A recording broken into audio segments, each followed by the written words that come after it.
Olá meus amigos, olá minhas amigas, tudo bem? Sejam bem-vindos ao Arena de hoje. Esse Arena tá maravilhoso, tá ou não tá?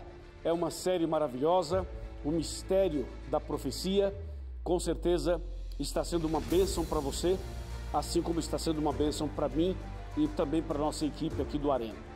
É um prazer saber que você está conectado conosco. Um abraço para você que acompanha a gente em Porto Alegre, você que acompanha a gente em todo o Rio Grande do Sul.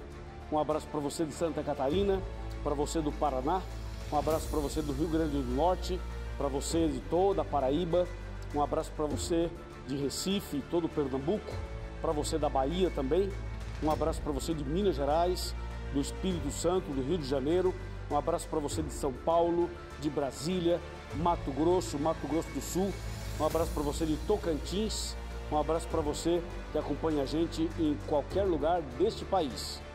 Para você que acompanha a gente no Pará, para você que acompanha a gente na Amazônia e Manaus, Amazônia, todo o estado, muitíssimo obrigado a você de Roraima, a você de todo esse país, que Deus abençoe grandemente. Agora umas perguntinhas para você. Jesus morreu na cruz, certo? Por que ele morreu na cruz? Essa é uma pergunta. Parece fácil a resposta, não parece? Você vai ver daqui a pouco. Outra pergunta. Por que no Antigo Testamento usava o santuário? E outra coisa, como era a salvação antes da cruz? Bom, depois da cruz, eu sei que é através de Jesus.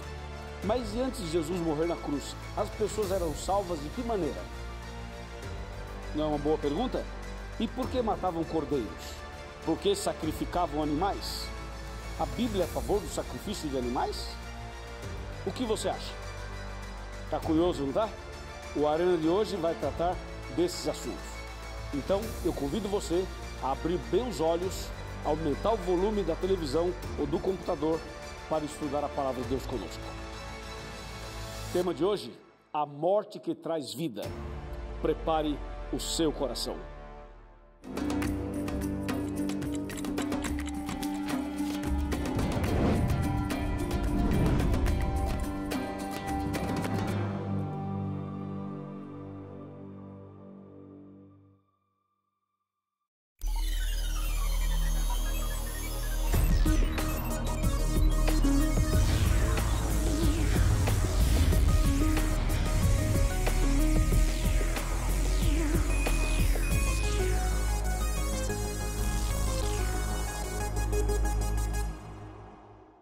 Muito bem, já estamos aqui preparados para o tema de hoje, mas antes de falar sobre o tema, antes de mostrar o livro, eu quero chamar a sua atenção para as redes sociais do Arena.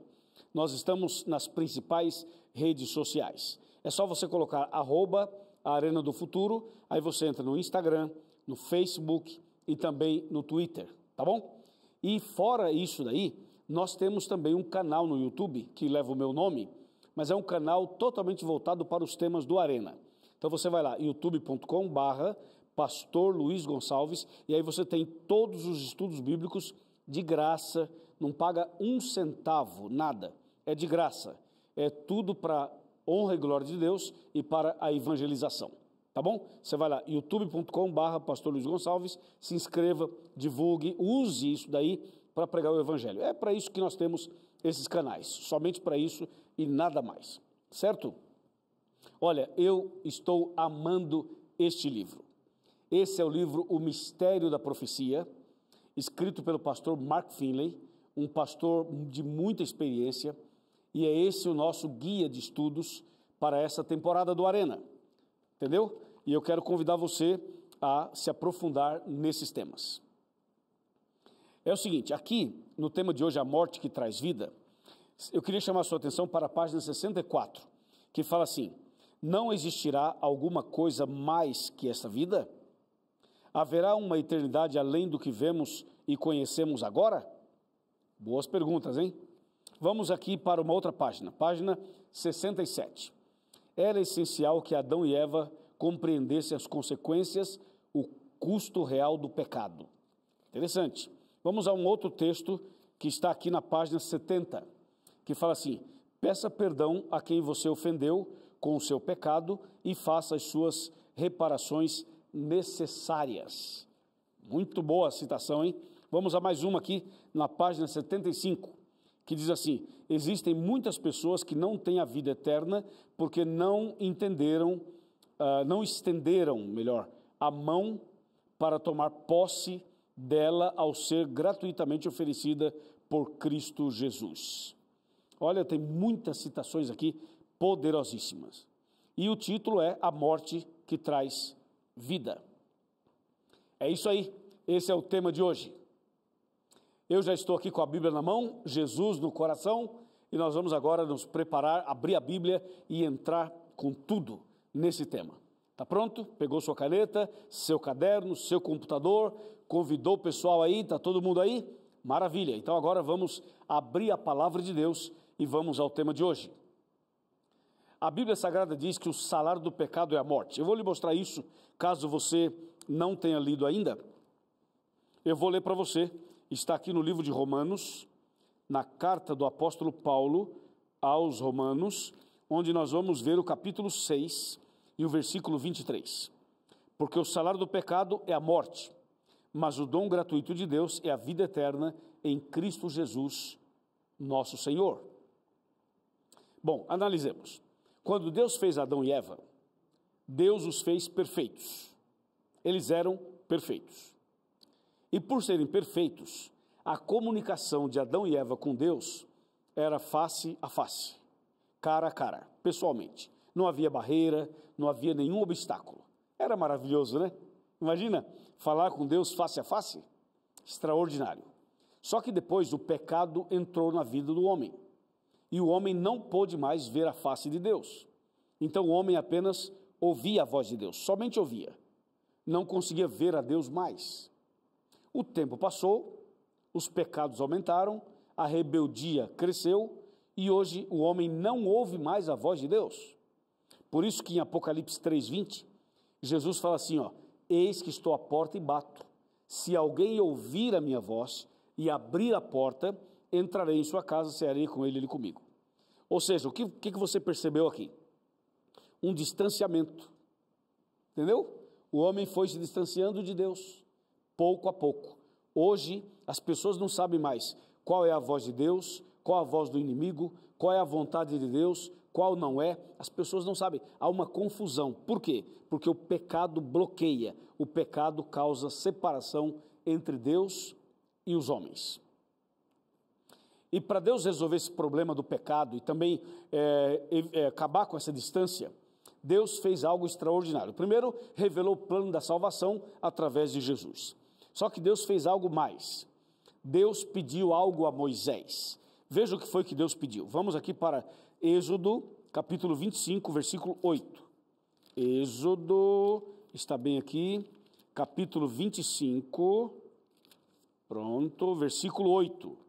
Ouça o que diz a palavra. E me farão um santuário para que eu possa habitar no meio deles. Ouviu isso?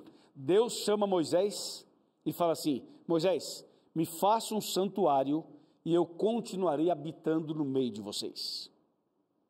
Então, o santuário era uma maneira divina de estar perto do seu povo, mesmo que o pecado tenha causado a separação. Mas Deus fala assim, me faça um santuário, eu habitarei no meio de vocês. Que ideia maravilhosa, não é? O santuário tinha também um efeito didático. Deus queria que o santuário fosse para educar o homem, mostrar o plano da salvação, ensinar sobre o sacrifício de Cristo antes mesmo de Cristo morrer na cruz. Por isso Deus fala, me faça um santuário. Agora, para Moisés fazer um santuário, ele precisava de um modelo, correto? E o que foi que Deus fez? Deus deu a Moisés uma visão e mostrou a ele o santuário celestial como modelo. Veja o que diz em Êxodo 25, verso 9. Segundo o que eu te mostrar, para modelo do tabernáculo e para modelo de todos os seus móveis, assim mesmo o fareis. Então Deus, ele foi muito carinhoso ao mostrar para Moisés um modelo. Deu uma visão a ele, falou, está vendo isso aqui? Faça um igual. Aí Moisés construiu aqui na terra um santuário semelhante ao santuário celestial. Isso é muito impressionante, não é? Deus conversando com Moisés e dando a ele um modelo do santuário celestial. Você consegue ver aí a intimidade de Deus com Moisés? Você consegue ver aí um Deus próximo, um Deus que se importa, um Deus que está sempre interessado em nos ajudar a entender melhor as coisas? Esse é o nosso Deus, não é? Louvado seja o nome dele. Aí Moisés constrói o santuário, e esse santuário tem 2 compartimentos. Tem o lugar santo e o lugar santíssimo. Só que antes do lugar santo tinha um pátio. Então era o pátio, o santo e o santíssimo. O pátio era para os sacrifícios de animais. O santo era para o ritual feito pelo sacerdote. E o santíssimo era para o sumo sacerdote entrar uma vez ao ano para realizar a cerimônia da expiação, ou o Yom Kippur, que até hoje os judeus comemoram com algumas diferenças, obviamente, mas ainda comemoram.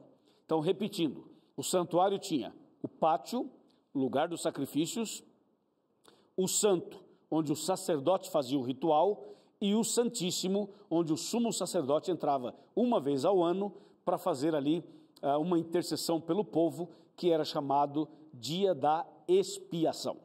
Ok? Tudo isso que eu falei para vocês está em Hebreus capítulo 9. Hebreus 9 apresenta essa sequência que eu acabei de mostrar e mostra mais detalhes que eu vou ler daqui a pouco, para você entender o que havia, qual era a mobília de cada um desses compartimentos. Lembrando que o santuário da terra era uma cópia, era uma imitação, era uma réplica do santuário celestial. Agora vamos abrir a Bíblia no livro de Hebreus. Hebreus está no finalzinho da Bíblia, lá perto já do Apocalipse. Nós vamos pegar aqui Hebreus, pronto, capítulo 9. Olha que texto fenomenal, texto sensacional. Hebreus 9, verso 1 em diante. Diz assim: Ora, a primeira aliança também tinha preceitos de serviço sagrado e o seu santuário terrestre.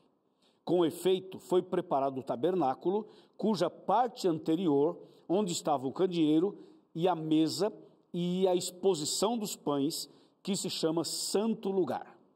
Por trás do segundo véu se encontrava o tabernáculo que se chama Santo dos Santos, o qual pertencia um altar de ouro com incenso, a arca da aliança totalmente coberta de ouro, na qual estava uma urna de ouro contendo maná, o bordão de Arão que floresceu e as tábuas da aliança. E sobre ela os querubins da glória que com a sua sombra cobriam o propiciatório. Dessas coisas, todavia, não falaremos agora pormenorizadamente. Que impressionante, não é? Eu vou sintetizar para você, para ficar mais fácil para você entender. Presta bem atenção. É assim, ó. No pátio tinha uma pia com água, tipo de uma bacia com água. Tinha também um altar de sacrifícios, ok? No lugar santo, de um lado tinha um castiçal com 7 lâmpadas. Do outro, uma mesa com 12 pães. Pães da proposição sem fermento. E quase na divisa do santo para o santíssimo, estava um outro altar, que era o altar de incenso. Entrando no santíssimo, passando o véu, entrando no santíssimo, tinha uma arca de madeira revestida de ouro, era a arca da aliança, ou a arca do concerto. Dentro dela havia a vara de Arão que floresceu, o maná e as tábuas dos 10 mandamentos. Sob essa arca havia uma tampa, e essa tampa chamava-se propiciatório. Sobre essa tampa haviam 2 anjos feitos de ouro, 2 querubins, curvados um para o outro, dando assim um ar de solenidade e também de espiritualidade. A presença de Deus ali era algo muito forte. Tá bem? Tá claro? Agora observe, no pátio entrava o pecador arrependido com o seu animalzinho para o sacrifício. No santo entrava o sacerdote, todo dia, 2 vezes por dia. E no santíssimo, o sumo sacerdote, sozinho, uma vez no ano. Como é que funcionava todo esse processo, todo esse ritual? Se você ler Levítico, por exemplo, Levítico, capítulo 27, você vai entender bem os detalhes. Só como esse é um assunto cheio de detalhes, é importante que a gente faça aqui uma explicação para você entender melhor e de maneira mais fácil, tá bom? Então, eu estou abrindo aqui a Bíblia no livro de Levítico, no capítulo 27, e nós vamos pegar aqui os versos 30 e 31. Diz assim, olha só, Levítico capítulo 27, versos 30 e 31. Diz, também todas as dízimas da terra, tanto dos cereais do campo, como os frutos das árvores, são do Senhor e são santas ao Senhor. E aí o texto continua falando sobre as ofertas, sobre as dízimas, vai falando sobre os detalhes das oferendas, certo? Mas quando você vai para Levítico, no capítulo 4, por exemplo, e os versos 30 e 31, aí você encontra algo bastante esclarecedor, que diz assim, Levítico 4, 30 e 31. Então o sacerdote com o dedo tomava ou tomará do sangue da oferta e porá sobre os chifres do altar do holocausto, e todo o restante do sangue derramará à base do altar. 31. Tirará toda a gordura, como se tira a gordura do sacrifício pacífico, o sacerdote a queimará sobre o altar como aroma agradável ao Senhor, e o sacerdote fará expiação pela pessoa e lhe será perdoado. Interessante. Voltemos um pouquinho à leitura para o verso 29, Levítico 4, verso 29, que diz assim, e porá a mão sobre a cabeça da oferta pelo pecado e a imolará no lugar do holocausto. Isso aqui é cheio de detalhes. Eu vou resumir para facilitar a sua compreensão.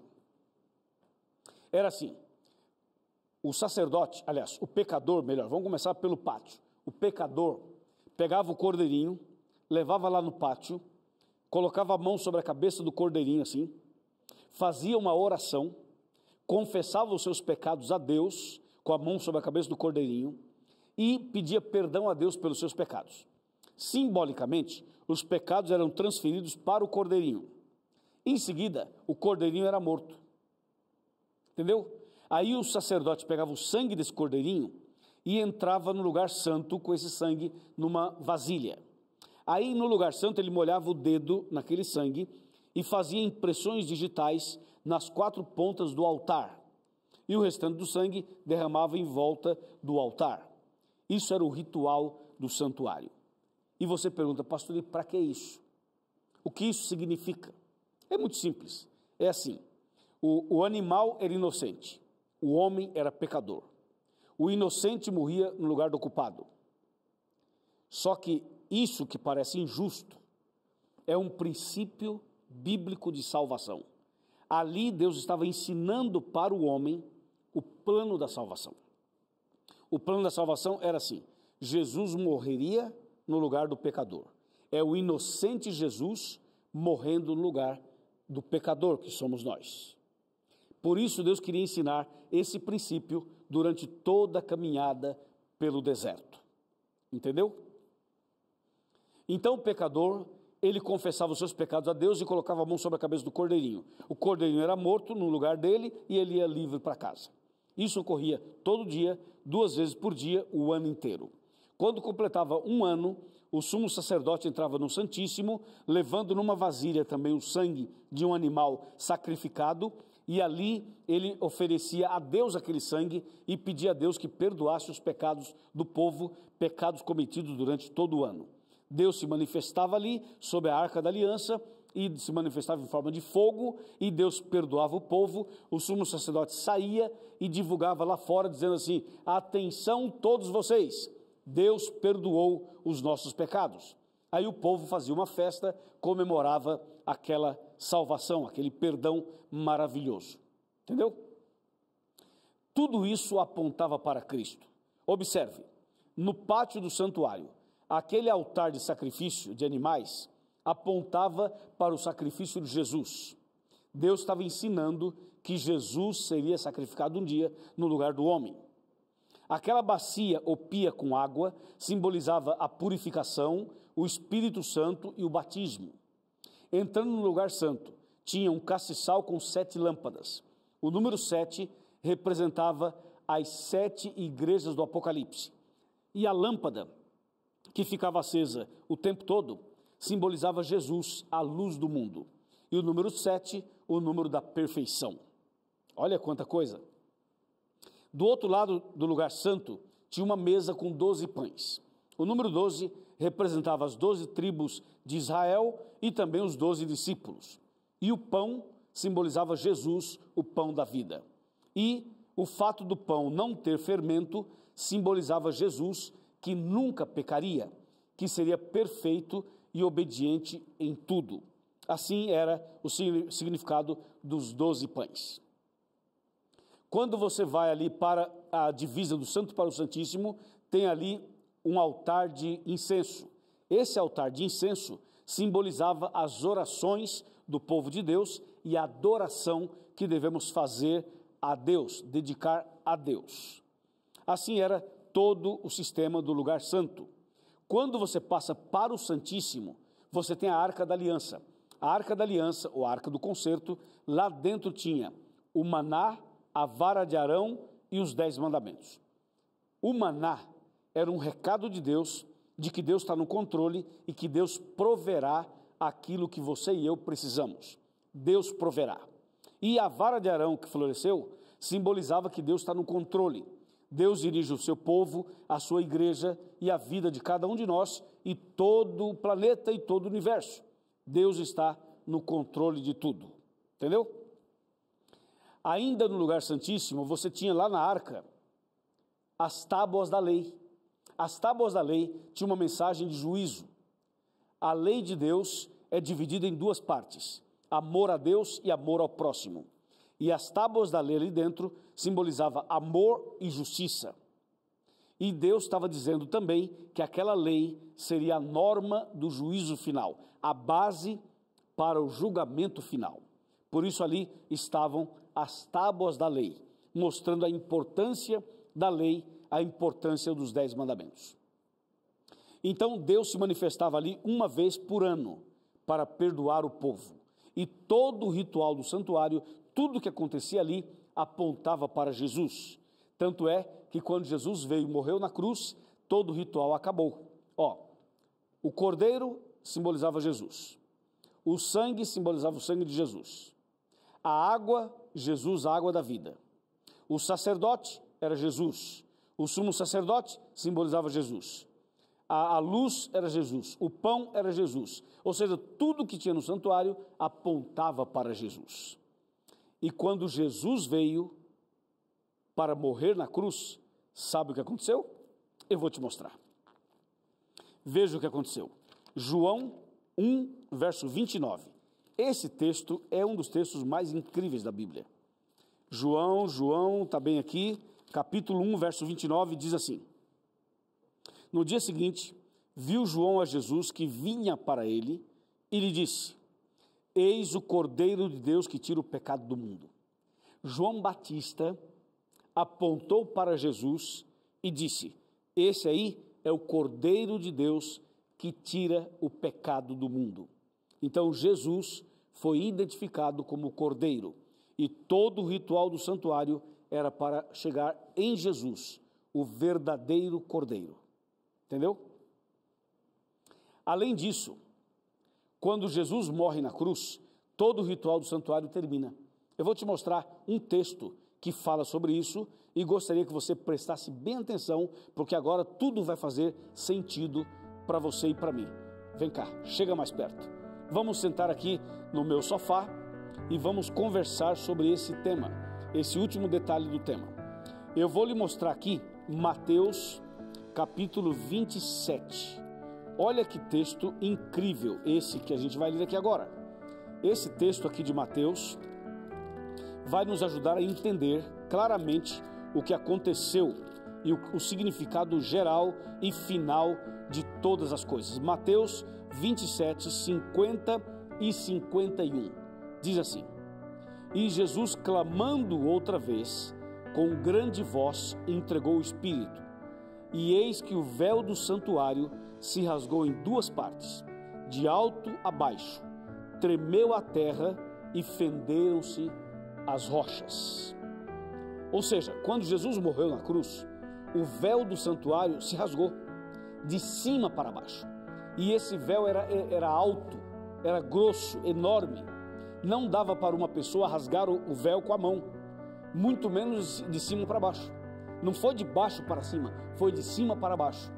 Isso quer dizer que quando Jesus, o Cordeiro de Deus, morreu na cruz, todo aquele sistema sacrificial, aquele ritual do santuário, estava chegando ao seu final. Por quê? Porque Jesus, o Cordeiro de Deus, estava morrendo naquela cruz. Uau! Isso é extremamente emocionante, não é? Com certeza é. Então, vem cá. Chega mais perto um pouquinho. Isso, pode vir. Pega a sua cadeira, chega mais perto. Aproxime-se da televisão. É assim. Jesus, quando morreu na cruz, acabou com todo o sistema sacrificial de cordeiros. Hoje, não precisamos mais matar cordeiros, porque Jesus, o Cordeiro de Deus, que tira o pecado do mundo, já morreu, já foi sepultado, já ressuscitou, intercede por nós e em breve voltará. O que Deus queria com aquele santuário era dar uma aula, ensinar no deserto o plano da salvação para o seu povo. Isso foi maravilhoso, extraordinário. Mas hoje você precisa entender que nós somos salvos exclusivamente por Jesus. Hoje somos salvos pelo Cristo que veio. E antes de Cristo morrer na cruz, no Velho Testamento, eles também eram salvos pela graça, mediante a fé no Cristo que viria. Então entenda bem, deixa eu colocar minha Bíblia aqui, entenda bem. Hoje nós somos salvos crendo naquele Cristo que veio e morreu na cruz. Antes de Cristo, as pessoas eram salvas crendo no Cristo que viria e que morreria na cruz. Então sempre foi pela graça, mediante a fé. Antes, eles criam no Cristo que viria. Hoje nós cremos no Cristo que já veio.